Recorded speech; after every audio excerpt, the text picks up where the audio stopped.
Today, I have a good story for you. It's about a young professional named Karen who thought she had taxes all figured out until tax season rolled around.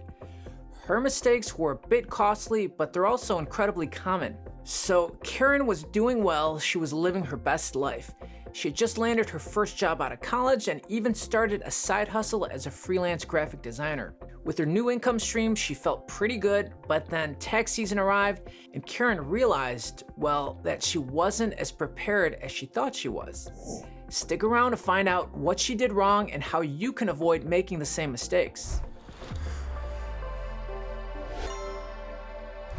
Hi, I'm Noel Lorenzana. I'm a CPA and my channel is about simplifying taxes for individuals and small business owners. Mistake number 1, not keeping receipts. Karen frequently had business meals with her clients and prospective clients. She would also purchase supplies and materials for her freelance business. Although she made these purchases often, she didn't make it a habit to keep all of her receipts, thinking they weren't that important. But when tax season arrived, she consulted her accountant and found out that these were indeed tax-deductible business expenses. While she was able to claim some of these expenses, her lack of good record keeping made the process far more challenging than it needed to be. She had to spend extra time sorting through bank statements, client invoices, and emails to substantiate her claims, which could have been avoided with better record keeping. It was a valuable lesson for her in the importance of keeping detailed financial records for her side hustle freelance business. So how do you avoid this? Keep track of all your business-related receipts. Take a picture of the receipt or scan it. You can use an app or a dedicated folder for this purpose. Summarize your receipts, i.e. expenses, on a spreadsheet or a notebook. If you want to know more about this, I've created the ultimate guide to side hustle taxes that you can download for free. I'll link that in the description. Mistake number 2, incorrectly claiming deductions. Karen thought she could claim her new MacBook computer, her LA Fitness gym membership, and personal beauty expenses like hair and nails as business expenses. While her MacBook was a legitimate business expense because she used it primarily for work purposes, her gym membership and personal grooming expenses didn't qualify. The IRS only allows deductions that are both ordinary and necessary for your business. Personal grooming and gym memberships usually don't fit that criteria. So how do you avoid it? Be discerning when claiming deductions.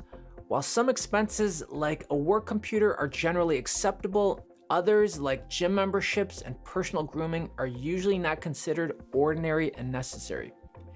Keep detailed records, including receipts and invoices, to substantiate your business expense claims.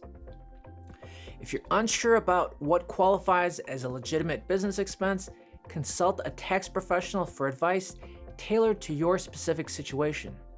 Mistake number 3, filing status confusion.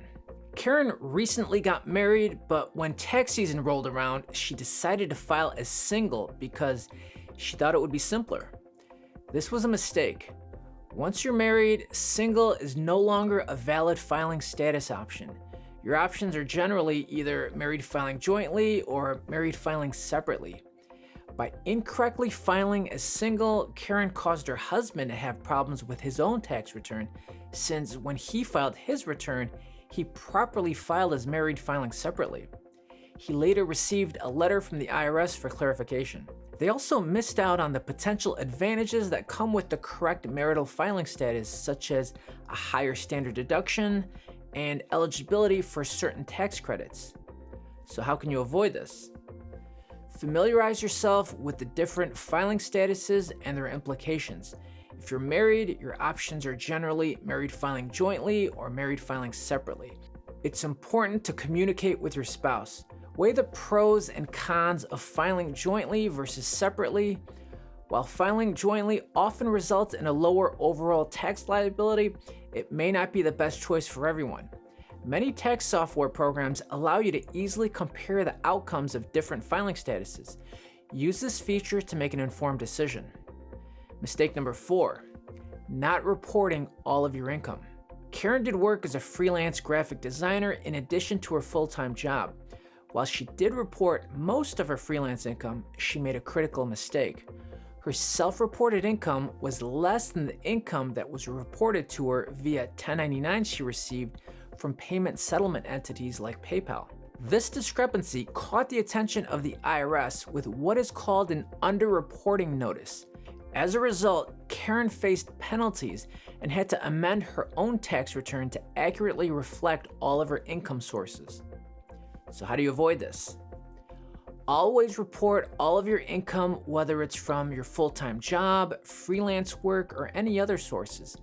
This includes income reported on forms like W-2s, 1099s, as well as cash payments. Reconcile your self-reported income with any 1099 forms you receive. Payment settlement entities are required to report to the IRS, so not reporting all of your 1099 income will raise a red flag. Mistake number 5, procrastinating and misunderstanding extensions. Karen waited until the last minute to file her taxes, realizing she needed more time. She filed for an extension, thinking this would also extend her payment deadline. However, she didn't understand that an extension to file is not an extension to pay. So she did owe taxes, and they were due by the April 15th deadline. Because she missed the payment deadline, she was hit with a late payment penalty. How to avoid it?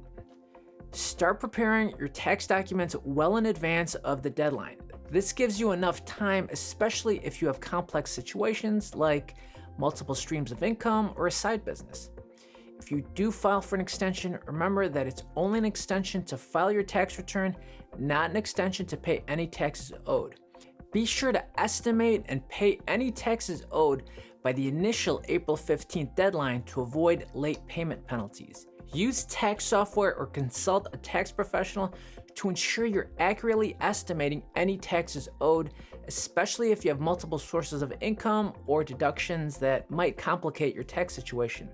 If you found this video helpful, please give it a thumbs up and share it with anyone who could benefit from this information. Got any tax mistake stories or tips of your own? Leave them below in the comments. Don't forget to check out my free guide to side hustle taxes. It's my gift to you. The link is in the description. Thanks for watching, and see you in the next video.